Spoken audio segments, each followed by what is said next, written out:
కల్తీ మాటలతో అధికారంలోకి వచ్చినటువంటి ఈ కూటమి ప్రభుత్వం వచ్చిన దగ్గర నుంచి చూస్తా ఉన్నాము. ఆహారం కల్తీ, నీళ్లు కల్తీ, ఎక్కడ చూసినా కూడా కల్తీ మద్యం వరుసగా ఇదే తంతు రాష్ట్రంలో నడుస్తా ఉంది. మరి ఈ రోజున చూస్తా ఉన్నాం కల్తీ పాలు.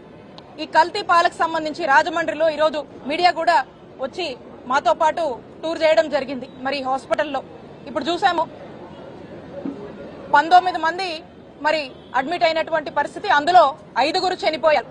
ఇంకా కూడా కొంతమంది ఈ కల్తీ పాల వల్ల చనిపోయారని అంటున్నారు.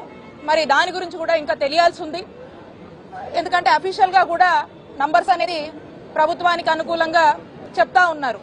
మరి ఏంటి ఈ కల్తీ పాల నేపథ్యం అని చూస్తే, మరి నిన్న నుంచి మనం చూస్తా ఉన్నాము ఈ కల్తీ పాల వ్యవహారము. ఈ కల్తీ పాలకు సంబంధించి వ్యక్తులు చనిపోతున్నారు, ఈ విధంగా హాస్పిటలైజ్ అవుతున్నారని చెప్పి రాజమండ్రిలో ఉన్నటువంటి మా వైఎస్ఆర్ కాంగ్రెస్ పార్టీ నాయకులు ఈ విషయాన్ని గురించి రైజ్ చేసి ఈ విషయం గురించి ప్రభుత్వాన్ని నిలదీస్తే అప్పుడు అధికారులు, ప్రభుత్వము, అలాగే అక్కడ చంద్రబాబు నాయుడు గారు అందరూ కూడా దీన్ని టేకప్ చేసినట్టుగా చేసి ఏదో హడావిడి నటించినటువంటి వైనం రాష్ట్రంలో అందరూ కూడా చూశారు నిన్న. మరి జెన్యూన్ గా బాధ్యత కనుక ఉండుంటే మా వైఎస్ఆర్ కాంగ్రెస్ పార్టీ నాయకులు మాట్లాడక ముందే ఎందుకు ఎటువంటి చర్యలు గాని, ఎలాంటి హామీలు గాని, ఎలాంటి బాధ్యత గాని ఈ కూటమి ప్రభుత్వం ఎందుకు తీసుకోలేదు? వైద్య ఆరోగ్య శాఖ రాష్ట్రంలో నిద్రపోతుంది. ఎందుకంటే మేము మాట్లాడిన తర్వాతే వాళ్ళేదో వచ్చి తూతూ మంత్రంగా హడావిడి చేసినటువంటి పరిస్థితులు మనం చూసాము. ఈ రోజు హాస్పిటల్ విజిట్ కి వెళ్లాము, పేషెంట్స్ ని పలకరించాము. ఆ పాలు తాగిన తర్వాత ఈ విధంగా మాకు ఇబ్బంది అయిందని చెప్తా ఉన్నారు. వాళ్ళ అటెండీస్ తో మాట్లాడాము. ఏంటంటే కల్తీ పాలు. నేను అడుగుతా ఉన్నాను, రాష్ట్రంలో ఫుడ్ సేఫ్టీ అనేది పనిచేస్తుందా? కమిషనర్ ఫ్యామిలీ వెల్ఫేర్ సమాధానం చెప్పాలి. ఫుడ్ సేఫ్టీకి సంబంధించి ఏం మెజర్స్ తీసుకున్నారు? ఈ రోజు కల్తీ పాల వరకు కూడా వచ్చి ఈ రోజు సామాన్య ప్రజలు చనిపోతున్నటువంటి పరిస్థితి రాష్ట్ర వ్యాప్తంగా చూస్తున్నాం. మొదటి నుంచి కూడా ఈ ప్రభుత్వం వచ్చాక రాష్ట్ర వ్యాప్తంగా కూడా ఈ కూటమి ప్రభుత్వం అధికారంలోకి వచ్చాక 900 మంది రాష్ట్రం మొత్తం కూడా డయేరియా అని చెప్పి ఈ 20 నెలల కాలంలో అడ్మిట్ అయినటువంటి పరిస్థితులు, ఎంతో మంది డెత్స్, హాస్టల్ పిల్లలు స్టేల్ ఫుడ్ అని, ఫుడ్ కంటామినేషన్ అని, వాటర్ కంటామినేషన్ అని రకరకాల కారణాలతో ఇబ్బంది పడతా ఉన్నారు. అంతేందుకు ఈ రోజు ఇక్కడ మాట్లాడుతా ఉన్నాము. రైట్ నౌ ఈ రోజున శ్రీకాకుళంలో ఒక వ్యక్తి చనిపోయారు. 56 మంది డయేరియా వల్ల హాస్పిటల్లో అడ్మిట్ అయినటువంటి పరిస్థితులు మనం చూస్తా ఉన్నాము. దీన్ని బట్టి ఒక్కసారి అర్థం చేసుకోండి, రాష్ట్రంలో ఏ విధంగా వైద్య ఆరోగ్య శాఖ పని చేయట్లేదు, ఫెయిల్ అయింది, నిద్రపోతుంది అని మనకు స్పష్టం అవుతా ఉంది. మరి ఈ ఘటన జరిగితే ఏమాత్రం కూడా దీని గురించి కావాల్సినటువంటి కేర్ ఇవ్వాల్సింది పక్కన పెట్టి ఇక్కడ రాజమండ్రిలో కల్తీ పాల వల్ల అనారోగ్యం చేసిందని రాజమండ్రి హాస్పిటల్కి వెళ్తే లేదు మేము ఇక్కడ చూడం అని చెప్పడం జరిగింది. అక్కడి నుంచి ఇంకొంచెం దూరం వెళ్లి కాకినాడ హాస్పిటల్కి వెళ్తే అక్కడ కూడా మేము సరైన చికిత్స అందించలేమని చెప్పి మరి గవర్నమెంట్ చేతులు ఎత్తేసి మీ ఇష్టానికి మీరు ఎక్కడికైనా వెళ్ళి చూపించుకోండి అని స్పష్టంగా చెప్పినటువంటి పరిస్థితి. మరి మధ్యతరగతి పరిస్థితుల్లో ఉన్నటువంటి వీళ్ళు, చిన్నపిల్లలు కావచ్చు, పెద్దవాళ్ళు కావచ్చు, ఏజ్డ్ పీపుల్ అందరూ కూడా ఉన్నారు దీంట్లో.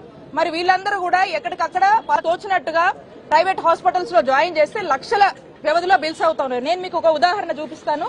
ఇది రెయిన్బో హాస్పిటల్ సంబంధించినటువంటి ఒక రితిక్ అనే బాబుకు సంబంధించినటువంటి ఒక బిల్లు. టిల్ నౌ ఫిబ్రవరి 16th ఈ ఇష్యూ అనేది వెలికిలోకి వచ్చింది. ఫిబ్రవరి 16th నుంచి ఏదో జరుగుతా ఉంది. ఎందుకంటే మేము ఇందాక మాట్లాడడం జరిగింది, 16వ తారీఖు ఈ ఎపిసోడ్ జరిగింది. అక్కడ నుంచి కూడా ఆ ఏరియాకి సంబంధించి ఇప్పటికీ నాకు తెలిసి వీళ్ళు ఏదో 73 శాంపుల్స్ కలెక్ట్ చేశామంటున్నారు. ఇంకా మిగతా వాళ్ళ పరిస్థితి ఏంటి? ఆ శాంపుల్స్ ల్యాబ్ కి పంపించామంటున్నారు. అక్కడ నుంచి ల్యాబ్ ఏం తేల్చింది, రిపోర్ట్స్ ఏమొచ్చినాయి? మాకున్న అనుమానాలు అయితే ఖచ్చితంగా ఇందులో యూరియా కలిసిందేమో అని మేము అనుకుంటా ఉన్నాము. వాటర్ కంటామినేషన్ కూడా అయ్యి ఉండొచ్చు. ఎందుకంటే డైరెక్ట్ గా రీనల్ ఫెయిల్యూర్ అని అంటున్నారంటే డైరెక్ట్ గా డయాలసిస్ చేసేటువంటి పరిస్థితి ఏర్పడిందంటే ఏదో జరిగిందని మేము అనుమాన పడతా ఉన్నాం. దీని మీద క్లారిటీ రావాల్సి ఉంది. దీని డైవర్షన్ కోసము వాళ్ళు కూడా కన్జ్యూమ్ చేశారు, ఇక్కడే పెట్టారు అంటే ఆ లోతుల్లో కూడా మనం వెళ్లి చూడాల్సి ఉంది. ఇది ఏదైనా డైవర్షన్ లో భాగంగా జరిగిందా, నిజంగానే జరిగిందా అని తెలియాల్సి ఉంది. రిపోర్ట్స్ కూడా రావాల్సి ఉంది. కాబట్టి వేగ్గా మనం కూడా ఏది పడితే అది అనకూడదు కాబట్టి ఆ రిపోర్ట్స్ గురించి కూడా ఘటనకు సంబంధించి కెమికల్ కలిసిందన్నారు గ్లైకాల్ అనే కెమికల్ కలిసింది. ఇప్పుడు తప్పు జరిగింది, ఈ తప్పుని జరగకుండా చూద్దాం, తప్పు ఎవరు చేసినా అనేది ఇందాక కూటమికి సంబంధించినటువంటి ఎమ్మెల్యేలు ఎంపీలు మాట్లాడారు. దీనికి సంబంధించిన ఒక వైద్యుడు కానీ ఒక డాక్టర్ని కానీ మీడియా ముందు పెట్టారు. సో దీన్ని ఏ రకంగా మీరు మాజీ అంటే వాళ్ళే తప్పు జరిగిందని ఒప్పుకుంటా ఉన్నారు. నేను అదే చెప్తా ఉన్నా, వాళ్ళ మాటల్లోనే మీరు చెప్తున్నారు కదా తప్పు జరిగింది జరగకుండా చూస్తామని చెప్తున్నారు కదా. అంటే తప్పు జరిగిందా జరగలేదా అనేది రిపోర్ట్స్ వచ్చినాక నిర్ధారించాల్సినటువంటి అవసరం ఉంది. మా యొక్క అనుమానాలు మేము వ్యక్తపరుస్తా ఉన్నాము. మేము ఒకటే చెప్తా ఉన్నాము, ఈరోజు విద్యార్థుల దగ్గర నుంచి BC hostels, SC hostels, ST hostels, విద్యార్థుల దగ్గర నుంచి సామాన్య ప్రజల దగ్గర నుంచి అందరి దగ్గర నుంచి ఈ రోజున ప్రతి ఒక్కరు కూడా విక్టిమ్స్ అవుతా ఉన్నారు. ప్రతి ఒక్కరు కూడా ఈరోజు డెత్ సిచ్యువేషన్స్ పెద్ద ఎత్తున రాష్ట్రంలో మరి ఎప్పుడు గతంలో లేనటువంటి విధంగా మరి కల్తీ అనేటువంటి విషయాల్లో ఈ రోజు నమోదవుతా ఉన్నాయి. కాబట్టి ప్రభుత్వము ఫుడ్ సేఫ్టీ వాళ్ళు తక్షణమే ఇంటర్వ్యూన్ అయ్యి ప్రభుత్వం బాధ్యత తీసుకొని ఫర్దర్ ఇవన్నీ జరగకుండా చూడాల్సినటువంటి బాధ్యత ఉంది. మేము ఎందుకు అంటున్నామంటే కూడా చెప్తాను, మీరు చూస్తా ఉన్నారనా ఆరోగ్యశ్రీ ఎత్తేశారు, ఆరోగ్య బీమా లేదు, ఆరోగ్య ఆసరా లేదు, ఫ్యామిలీ డాక్టర్ లేదు.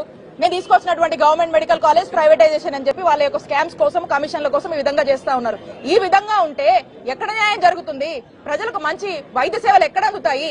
అప్పుల పాలు అయిపోవడమా? మరి ఈ రోజు వీళ్ళ పరిస్థితి ఏంటి? కాబట్టి మేము డిమాండ్ చేస్తా ఉన్నాము, ప్రజల పక్షాన ఆలోచించి వైద్య ఆరోగ్య శాఖ మేల్కొని ఇప్పటికైనా ప్రజల మంచి కోసం వాళ్ళ కమిషన్ల కోసం కాకుండా ఆలోచించి ముందుకు వెళ్తే బాగుంటుందని చెప్పి మేము హెచ్చరిస్తున్నాం ఈ ప్రభుత్వం.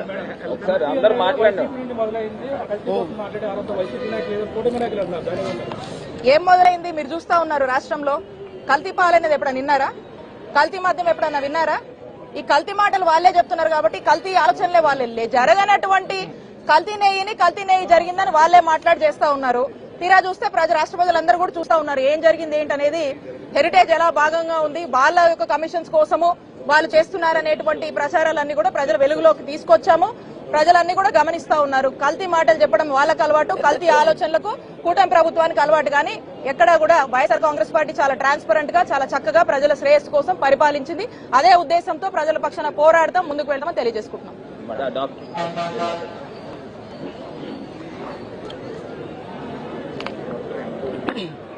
అందరికీ నమస్కారం అండి. తూర్పుగోదావరి జిల్లా రాజమండ్రిలో మరి మొన్న శివరాత్రి రోజున మరి పాలు తాగి మరి ఎంతో మంది ఈ రోజున అస్వస్థతకి గురవడం, హాస్పిటల్ పాలవడం, మరి ఇది అంటే ఏ విధంగా కంటామినేషన్ జరిగింది, ఎందులో జరిగింది అనేది వారికి తెలియక, అంటే మిల్క్ లోనే జరిగింది అన్న విషయం వాళ్ళు ఐడెంటిఫై చేయని రోజున ఇక్కడికి హాస్పిటల్కి రాకముందే ఒకరు చనిపోవడం అనేది జరిగింది. మరి ఈ రోజున ఇక్కడ కిమ్స్ హాస్పిటల్లో చూసినట్లయితే ఇక్కడే 9 మంది అడ్మిట్ అవ్వడం, కొంతమంది వెంటిలేటర్ మీద ఉన్నారు, కొంతమందికి డయాలసిస్ జరుగుతుంది.